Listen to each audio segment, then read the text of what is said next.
नमस्कार दोस्तों, आज के इस नई वीडियो में फिर से आपका स्वागत है। फ्रेंड, पिछले वीडियो के अंदर मैंने आपको बताया था कि कॉन्ट्रा वाउचर क्या होता है और कॉन्ट्रा वाउचर की जो शॉर्टकट की है वो भी मैंने आपको बताया था कि F4 होती है। कॉन्ट्रा वाउचर से रिलेटेड कुछ एंट्रियाँ भी है जो मैंने आपको बताई थी, वो फ्रेंड मैंने पिछले वीडियो के अंदर सब कुछ क्लियर कर दिया था। तो आज का हमारा बिल्कुल नया टॉपिक है। आज हम क्या करने वाले हैं, मैंने आपको 8 कॉमन वाउचर बताए थे फ्रेंड, आपको याद होगा पिछले वीडियो में। तो 8 जो कॉमन वाउचर मैंने आपको बताए थे, उन 8 में से आज मैं आपको सेकंड वाउचर के बारे में बताने वाला हूं, जो है पेमेंट वाउचर।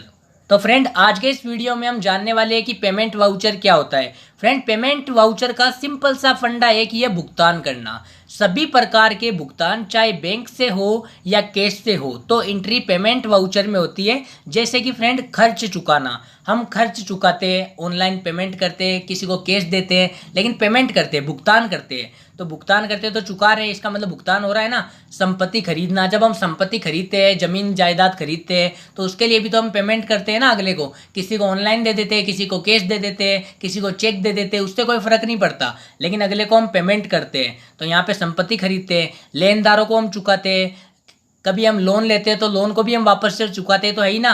तो लोन का भुगतान करते हैं। तो इस तरह क्या होता है, इस तरह की जितनी भी एंट्रियां होती है वो सारी की सारी पेमेंट वाउचर के अंदर आती है। कुल मिला के एक शॉर्टकट तरीके में आपको याद रखना है, जब भी हम भुगतान करें तो वो चीज़ पेमेंट वाउचर के अंदर होती है फ्रेंड, टेली के अंदर। अब फ्रेंड, यहाँ पे मैंने एक चीज़ को नोट करके रखा है, ये आपको भी नोट करके रखना है कि पेमेंट वाउचर के अंदर कैश और बैंक हमेशा CR होती है। आपको याद रखना है, जब भी कैश का नाम और बैंक का नाम आए तो कंपनी के अंदर क्या होता है, कैश और बैंक हमेशा CR होती है पेमेंट वाउचर के अंदर। फ्रेंड, अब यहाँ पे मैं नीचे की तरफ कुछ एंट्री है जिनके जरिए मैं आपको समझाऊंगा। जैसे कि फ्रेंड, फर्स्ट वाली एंट्री आ गई, कंपनी ने 10,000 रुपये का वेतन चुकाया। तो यहाँ पे क्या कर रही है कंपनी, वेतन चुका रही है, भुगतान कर रही है, पेमेंट कर रही है ना। जब हम वेतन चुकाते हैं तो उसका तो हम भुगतान करते हैं ना, सैलरी हो गई वेतन तो हमारे लिए। अब यहाँ पे सेकंड नंबर वाली एंट्री क्या है, कंपनी ने 10,000 रुपये रेंट के बैंक द्वारा चुकाए। फ्रेंड, मैंने आपको थोड़ी देर पहले ही बताया कि इससे कोई फर्क नहीं पड़ता कि चाहे अगला बंदा वेतन चुका रहा है, कुल मिला के बात ये रेंट चुका रहा है, यहाँ पे रेंट लिखा हुआ है, तो कंपनी यहाँ पे 10,000 रुपये का रेंट चुका रही है। अब इससे कोई फर्क नहीं पड़ता कि वो बैंक द्वारा चुकाए, ऑनलाइन पेमेंट करे, नेट बैंकिंग द्वारा चुकाए, कैसे भी करे, कैश दे दे, किसी को चेक दे दे, इससे कोई फर्क नहीं पड़ता, बस भुगतान होना चाहिए। तो यहाँ पे लिखा हुआ है कंपनी ने 10,000 रुपये रेंट के बैंक द्वारा चुकाए, तो यहाँ पे भुगतान हो रहा है, तो ये भी इसी पेमेंट वाउचर के अंडर आ जाएगा।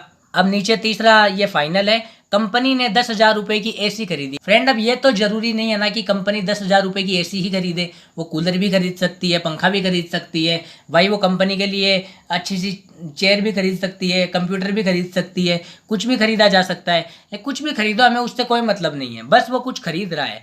खरीदते हैं, जब हम कुछ भी खरीदते हैं तो हम क्या करते हैं, यहाँ पे अगले को पेमेंट करते हैं। अब यहाँ पे क्या है हो रहा है, कंपनी ने 10,000 रुपये की AC खरीदी, तो कंपनी के पास तो AC आ जाएगी, तो कंपनी वाले भाई अगले दुकानदार को या कहीं से भी जहाँ से वो ले रहे हैं किसी व्यक्ति से, तो वहाँ पे वो पेमेंट तो करेंगे ही ना, तो भुगतान तो हो ही रहा है ना। तो जब भी भुगतान से रिलेटेड कोई भी एंट्री हो तो वो पेमेंट वाउचर के अंदर ही आती है।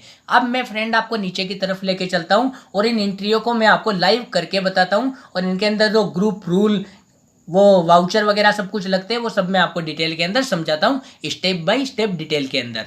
तो फ्रेंड, यहाँ पे जो फर्स्ट नंबर वाली एंट्री है, जैसा कि मैंने आपको बताया कि कंपनी ने 10,000 रुपये का वेतन चुकाया, यानी कि कंपनी 10,000 रुपये वेतन के चुका रही है। तो यहाँ पे जब भी हम चुकाते हैं, चुकाना यानी कि वेतन, वेतन को हम क्या बोलते हैं, सैलरी। भाई, जब हम वेतन चुकाते हैं तो चुकाना हमारे लिए क्या है, खर्चा ही तो है ना। हम लाइट बिल चुकाते हैं घर पे, हम पानी का बिल देते हैं, तो वो तो हमारे लिए खर्चा ही तो होता है ना। तो आज हम यहाँ पे वेतन चुका रहे हैं, हमारी जेब से पैसे जा रहे हैं, तो हमारे लिए तो खर्चा ही हो रहा है ना, कि यार खर्चा हो रहा है ना। तो खर्चा क्या होता है, हमेशा आपको याद रखना है कि जब भी खर्चा हो तो वहाँ पे क्या होता है, नॉमिनल का रूल लगता है। क्योंकि मैंने आपको 3 रूल बताए थे, पर्सनल, नॉमिनल और रियल, ये 3 रूल मैंने आपको बताए थे। तो इस वाले एंट्री के अंदर सैलरी आ गई, तो सैलरी हमारे लिए खर्चा है भाई, खर्चा हो रहा है यहाँ पे। तो जब भी खर्चा हो तो नॉमिनल का रूल लगता है, और रियल रूल के अंदर क्या होता है, नॉमिनल अकाउंट। नॉमिनल अकाउंट क्या बोलता है कि जब भी खर्चा या हानि हो तो उसके अंदर आपको DR लगाना है। तो यहाँ पे सैलरी खर्चा है हमारे लिए, तो यहाँ पे हमने DR लगा दिया। फ्रेंड, सैलरी खर्चा तब होता है जब हम किसी को चुका रहे हैं, ऐसा नहीं हमें प्राप्त हो रहा है फिर भी आप वहाँ पे ये खर्चा वानी DR कर दो, ऐसा नहीं होता है। हम यहाँ पे वेतन चुका रहे हैं, तो वेतन चुकाना खर्चा और खर्चे वानी DR, तो रूल उसमें कौन सा लगेगा, नॉमिनल का। तो सैलरी अकाउंट डीआर इस तरीके से हो गया। अब फ्रेंड टू कैश अकाउंट, अब आपको यहाँ पे ग्रुप पता है फ्रेंड कौन सा होगा, ग्रुप इसमें सैलरी है, तो सैलरी किसके अंडर जाता है, ये जो सैलरी है ये सैलरी किसके अंडर जाता है, सैलरी हमेशा इनडायरेक्ट एक्सपेंसेस के अंदर जाती है। क्यों जाती है, क्योंकि सैलरी हमारे लिए खर्चा है फ्रेंड, और ये इनडायरेक्ट एक्सपेंसेस के अंदर जाती है। मैंने आपको 28 ग्रुप बताए थे, उन ग्रुप्स के अकॉर्डिंग ही मैं आपको बता रहा हूँ। अगर आपने उन ग्रुप्स को नहीं देखा तो मैंने जो प्लेलिस्ट का लिंक वीडियो के डिस्क्रिप्शन बॉक्स में डाल के रखा है, तो आप उन 28 ग्रुप का वीडियो देख लो और उन ग्रुप्स को अच्छी तरीके से याद कर लो, क्योंकि वो आपको याद करने बहुत ही ज़्यादा ज़रूरी है फ्रेंड। तो यहाँ पे सैलरी हमेशा इनडायरेक्ट एक्सपेंसेस के अंदर जाती है और सैलरी हमारे लिए खर्चा है, इसलिए ये नॉमिनल अकाउंट के अंदर आ गई और खर्चा व हानि डीआर यहाँ पे हो गया। अब फ्रेंड केस हमेशा केस इन हैंड के अंदर आता है, ये आपको याद रखना है। और वाउचर कौन सा है भाई, यहाँ पे वेतन चुका रहे हैं, अगले को पेमेंट कर रहे हैं, तो यहाँ पे पेमेंट वाउचर होगा ना, और इसकी शॉर्टकट की F5 होती है, हम यहाँ पे भुगतान कर रहे हैं, ये आपको याद रखना है। अब फ्रेंड मैं आपको सेकंड नंबर वाली एंट्री की तरफ लेके आता हूँ। कंपनी ने 10,000 रुपये रेंट के बैंक द्वारा चुकाए।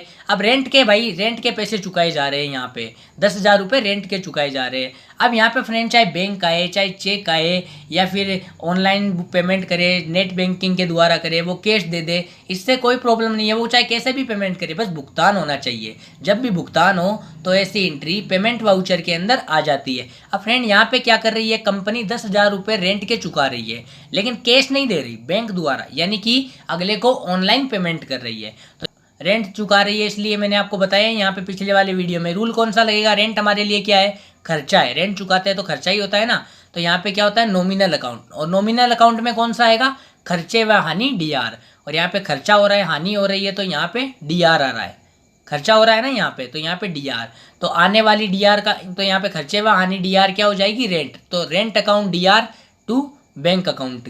फ्रेंड यहाँ पे रेंट तो चल गई खर्चे व हानि डीआर में, और बैंक हमेशा बैंक अकाउंट के अंडर ही जाता है, ये आपको याद रखना है। अब बैंक कोई भी आ सकता है, SBI, PNB, पंजाब नेशनल वगैरह, कोई भी बैंक, चाहे वो कोई भी बैंक हो, तो वो यहाँ पे बैंक अकाउंट के अंडर ही जाता है। अब फ्रेंड इसमें ग्रुप कौन सा है, ग्रुप इसमें रेंट क्या है, तो रेंट हमेशा किस में आता है, इनडायरेक्ट एक्सपेंसेस, क्योंकि ये भी तो हमारे लिए खर्चा ही है ना। तो रेंट क्या होता है, यहाँ पे चुकाया जा रहा है, तो ये इनडायरेक्ट एक्सपेंसेस के अंदर आ गया फ्रेंड। अब हम यहाँ पे वाउचर आपको पता ही है, हम यहाँ पे चुका रहे हैं, पेमेंट कर रहे हैं, तो यहाँ पे पेमेंट वाउचर F5 इसकी शॉर्टकट की है। अब मैं यहाँ पे तीसरी एंट्री की तरफ यहाँ पे आता हूँ। कंपनी ने 10,000 रुपये की एसी खरीदी, मान के चलो कि आपकी कंपनी है, आप कंपनी के लिए 10,000 रुपये की एसी खरीदोगे, तो जब भी आप एसी खरीदोगे तो अगले दुकानदार को पहले पेमेंट तो करोगे ही ना, फिर चाहे वो बैंक द्वारा करो, फिर चाहे कैश द्वारा करो। फ्रेंड यहाँ पे हमारे पास में कंपनी के पास क्या आ रही है, एसी आ रही है, तो एसी अकाउंट डीआर। अब फ्रेंड कंपनी के पास यहाँ पे एसी आ रही है, तो यहाँ पे क्या हुआ, रूल किसका लगेगा, रियल एस्टेट, आने वाली डीआर, आने वाली डीआर क्या है, एसी, और हमारे पास में से क्या जा रहा है, कैश, तो कैश अकाउंट सीआर हो गया ना फ्रेंड। तो आने वाली डीआर और जाने वाली सीआर, तो ये यहाँ पे हो गया। अब यहाँ पे फ्रेंड आपको याद रखना है, एसी किस में आती है, एसी हमेशा फिक्स असेस्ट के अंदर आती है फ्रेंड। इसमें कौन सा ग्रुप लगेगा, फिक्स असेस्ट, मैंने आपको बताया, क्योंकि ये संपत्ति है फ्रेंड। एसी को हम लोग क्यों खरीदते हैं, रखने के लिए तो खरीदते हैं ना, बेचने के लिए थोड़ा ना खरीदते हैं। तो एसी हमेशा फिक्स असेस्ट के अंदर आ जाती है। अब फ्रेंड यहाँ पे रूल मैंने बता दिया कि आने वाली डीआर एसी और जाने वाला कैश सीआर यहाँ पे हो गया। ग्रुप यहाँ पे एसी के अंदर फिक्स असेस्ट का लग गया, और कैश हमेशा कैश इन हैंड के अंदर आता है। और वाउचर की बात करो तो यहाँ पे हम जब एसी खरीदते हैं तो अगले को हम पेमेंट करते हैं, तो पेमेंट करते हैं तो यहाँ पे पेमेंट वाउचर हमने कर दिया। अब फ्रेंड मैं आपको एक ट्रिक बताता हूँ एंट्री की। फ्रेंड यहाँ पे लिखा हुआ है कंपनी ने 10,000 रुपये की एसी खरीदी, तो हमने क्या किया, AC account DR to cash. अब यहाँ पे फ्रेंड क्या होता कि एसी तो खरीदी भाई, लेकिन एसी अगर वो राम यहाँ पे आ जाता कि एसी खरीदी लेकिन राम से खरीदी, तो यहाँ पे हम कैश की जगह राम कर देते, यहाँ कैश की जगह हम राम कर देंगे। और यहाँ पे अगर बैंक आ जाता तो यहाँ पे हम बैंक कर देते।